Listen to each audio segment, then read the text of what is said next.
വീണ്ടും തീർത്ത ഹിന്ദു വിരുദ്ധ നിലപാടുമായി ദേവസ്വം ബോർഡ് എത്തിയിട്ടുണ്ട്. ക്ഷേത്രങ്ങളിലെ അറ്റകുറ്റപ്പണികൾ പൂർണ്ണമായും നിർത്തി. ഒട്ടും വരുമാനമില്ലാത്ത ക്ഷേത്രങ്ങളിൽ പൂജാരിയെ പോലും നിയമിക്കേണ്ട എന്ന്. പ്രധാന ക്ഷേത്രങ്ങളിലെ പൂജകൾക്ക് ശേഷം ആ പൂജാരി എത്തി വരുമാനമില്ലാത്ത ക്ഷേത്രത്തിൽ നട തുറക്കണമെന്ന്.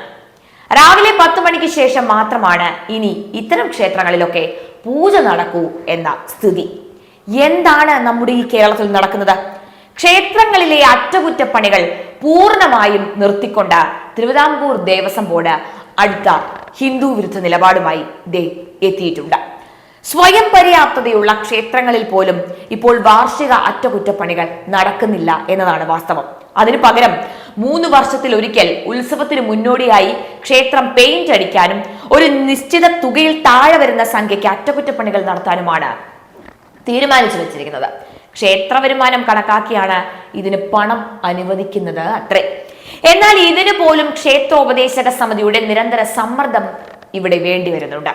പൂർണ്ണമായും ജീർണാവസ്ഥയിലായ 240-ൽ പരം ക്ഷേത്രങ്ങളാണ് ദേവസ്വം ബോർഡിന്റെ കീഴിലുള്ളത്.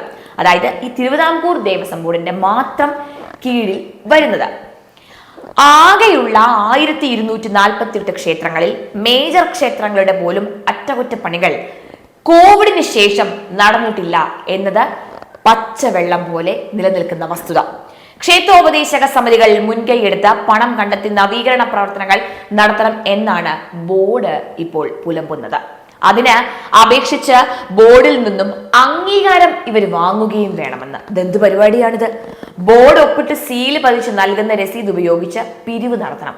എന്നാൽ അതിന് അപേക്ഷ സമർപ്പിച്ച വർഷങ്ങളായി കാത്തിരിക്കുന്ന ക്ഷേത്ര ഉപദേശക സമിതികൾക്ക് പോലും രസീത് ഒപ്പിട്ട് നൽകിയിട്ടില്ല എന്നത് വസ്തുത. ആറന്മുള ഗ്രൂപ്പിന് കീഴിൽ വരുന്ന പൂവത്തൂർ തൃക്കണ്ണപുരം ശാസ്താ ക്ഷേത്രത്തിന്റെ അവസ്ഥ ഭക്തർ തന്നെ ചൂണ്ടിക്കാണിക്കുന്നുണ്ട്. ക്ഷേത്ര മേൽക്കൂര ചോർന്നൊലിക്കുന്ന വിവരം ദേവസ്വം അധികൃതരെ അറിയിച്ചിട്ടും ഒരു ഫലവും ഉണ്ടായില്ല. അതിനാൽ ഉപദേശക സമിതി മുന്നിട്ടിറങ്ങി ഓടുകൾ മാറ്റി ചോർച്ച ഒഴിവാക്കേണ്ടി വന്നു. തുടർന്ന് ക്ഷേത്ര പുനരുദ്ധാരണത്തിന് രസീത് ഒപ്പിട്ട് നൽകണമെന്നാവശ്യപ്പെട്ട് അപേക്ഷ സമർപ്പിക്കുകയും ചെയ്തു. എന്നാൽ 40% രസീത് മാത്രമാണ് നൽകിയിട്ടുള്ളൂ.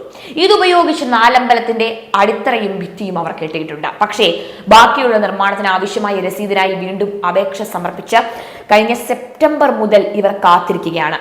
അധികൃതർ തിരിഞ്ഞു നോക്കുന്നതേയില്ല. നിർമ്മാണ പുരോഗതി പോലും വിലയിരുത്താൻ ഉദ്യോഗസ്ഥർ എത്തുന്നത് കൂടിയില്ല. എങ്കിലും നാട്ടുകാരുടെ സഹായത്തോടുകൂടി മുൻഭാഗം ഈ അടുത്തിടെ വാർക്കാൻ ഉപദേശക സമിതിക്ക് കഴിഞ്ഞു എന്നാണ് അറിയുന്ന വിവരം.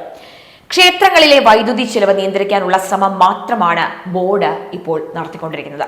അതിനായി ഈ മേജർ ക്ഷേത്രങ്ങളിൽ സോളാർ പാനലുകൾ സ്ഥാപിക്കാനുള്ള നീക്കത്തിലാണ് ഇപ്പോൾ ദേവസ്വം ബോർഡ്.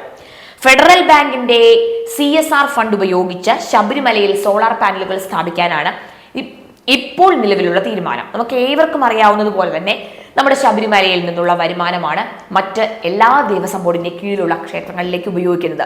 എന്നിട്ട് ശബരിമലയിൽ ഇവന്മാർ കാണിക്കുന്ന കാട്ടായത്തിനെ പറ്റിയിട്ട് കൂടുതൽ നമുക്കിപ്പോൾ ആ വിഷയത്തിലേക്ക് പോകണ്ട. നമ്മളിപ്പോൾ മറ്റൊരു വിഷയം ചർച്ച ചെയ്യുന്നത് കൊണ്ട് അതിലേക്ക് ഞാൻ പോകുന്നില്ല. എന്തായാലും ഈ മേജർ ക്ഷേത്രങ്ങളിൽ പദ്ധതി നടപ്പാക്കുന്ന കാര്യം ഇതിന് ശേഷമൊക്കെ ആലോചിക്കും എന്നാണ് ദേവസ്വം ബോർഡിലുള്ള ഏമാന്മാർ പറയുന്നത്. ഇനിതാ പ്രധാനപ്പെട്ട ഇതിലേക്ക് ഞാൻ വരികയാണ്. മറ്റൊരു പ്രധാനപ്പെട്ട കാര്യത്തിലേക്ക്. ഒട്ടും വരുമാനമില്ലാത്ത ക്ഷേത്രങ്ങളിൽ പൂജാരിയെ പോലും നിയമിക്കേണ്ട എന്ന നയമാണ് ഇപ്പോൾ ദേവസ്വം ബോർഡിനുള്ളത്. എന്ത് തെമ്മാടിത്തരമാണ് ദേവസ്വം ബോർഡിലുള്ളവർ കാണിച്ചു കൂട്ടുന്നത്? നിത്യനിദാനത്തിന് അടുത്തുള്ള ദേവസ്വം ബോർഡ് ക്ഷേത്ര പൂജാരിക്ക് അധിക ജോലി നൽകുമത്രേ. എന്നിട്ട് പ്രധാന ക്ഷേത്രത്തിലെ ആ പൂജാരിയുടെ ജോലിക്ക് ശേഷം അല്ലെങ്കിൽ പൂജകൾക്ക് ശേഷം ആ പൂജാരി തന്നെ നേരിട്ടെത്തി ഈ പറഞ്ഞ നട തുറക്കണമത്രേ. അതായത് രാവിലെ ഒരു 10 മണിയൊക്കെ കഴിയുമ്പോഴായിരിക്കും എല്ലാ ക്ഷേത്രങ്ങളും അടയ്ക്കുക. അങ്ങനെ 10 മണിക്ക് ശേഷം നടയടച്ച് നമ്മുടെ ഭഗവാൻ അല്ലെങ്കിൽ ഭഗവതി, നമ്മുടെ ദേവീ ദേവന്മാർ ഉച്ചയൂണിന് ശേഷം ഉറങ്ങുന്ന ഒരു സമയം, അല്ലെങ്കിൽ അവർക്കൊരു സമാധാനപൂർവ്വം ഇരിക്കുന്ന സമയം എന്ന് പറയുന്ന സമയത്താണ് നമ്മൾ ഈ നടയൊക്കെ അടച്ചിടുന്നത്. ആ സമയമാകുമ്പോഴേക്കും, അതായത് ഒരു 10 മണിക്കൊക്കെ ശേഷം മാത്രം വന്ന് നമ്മുടെ ഈ പറഞ്ഞ ഈ വരുമാനമില്ലാത്ത ക്ഷേത്രങ്ങളിൽ വന്ന് പൂജാരികൾ വന്ന് പൂജിക്കണം എന്നാണ് ഇപ്പോൾ ഏമാന്മാർ പറയുന്നത്. വെറും ഏമാന്മാരല്ല, ദേവസ്വം ബോർഡിലെ ഏമാന്മാർ പറയുന്നത്. ആചാരം മുടങ്ങുന്ന വിവരം ചൂണ്ടിക്കാട്ടി പരാതി നൽകിയാൽ ഉപദേശക സമിതി തന്നെ സ്വന്തം ചെലവിൽ ശാന്തിക്കാരനെ കണ്ടെത്തണം എന്ന നിർദ്ദേശമാണ് ഇവർക്ക് ലഭിക്കുകയും ചെയ്യുന്നത്. ഇതിനെയൊക്കെ എന്ത് പേരിട്ടാണ് വിളിക്കേണ്ടത് എന്ന് എനിക്കറിയില്ല. എന്തായാലും ഈ ഒരു വാർത്ത അറിയുന്ന നിങ്ങൾ തന്നെ പറയൂ, ഇതിനൊക്കെ പോക്കൃത്തരം എന്നാണോ അതോ അതിലും വലിയ എന്ത് പേരാണ് നമ്മൾ വിളിക്കേണ്ടത്? ഇങ്ങനെ പോയി കഴിഞ്ഞാൽ നമ്മളുടെ ക്ഷേത്രങ്ങളിലേക്ക് സ്ഥിതി എന്താകും? ഒരു ക്ഷേത്രത്തിൽ അറ്റകുറ്റപ്പണികൾ നടക്കുന്നില്ല. എത്രത്തോളം ക്ഷേത്രങ്ങളാണ് നമ്മുടെ കേരളത്തിൽ ദേവസ്വം ബോർഡിന്റെ കീഴിലുള്ള ജീർണാവസ്ഥയിലുള്ളത്? ഒരു പരിപാടി നടത്തുന്നത് സ്വന്തം കീശ നിറയ്ക്കുക എന്ന ഒരേ ഒരു ലക്ഷ്യവുമായാണ് പിണറായി സർക്കാരിന്റെ എല്ലാം കീഴിലുള്ള എല്ലാ ബോർഡുകളും മുന്നോട്ട് പോകുന്നത്. പ്രത്യേകിച്ച് നമ്മുടെ ദേവസ്വം ബോർഡ് ക്ഷേത്രങ്ങളെ തകർക്കുക എന്ന ഒരൊറ്റ ലക്ഷ്യവുമായി പിണറായിയുടെ സഖാക്കൾ ഇപ്പോൾ മുന്നോട്ട് പോയിക്കൊണ്ടേയിരിക്കുകയാണ്. ഇങ്ങനെ പോയി കഴിഞ്ഞാൽ എന്താവും നമ്മുടെ ക്ഷേത്രങ്ങളുടെ സ്ഥിതി എന്ന് നമ്മൾ കാത്തിരുന്ന് തന്നെ കാണേണ്ടതാണ്.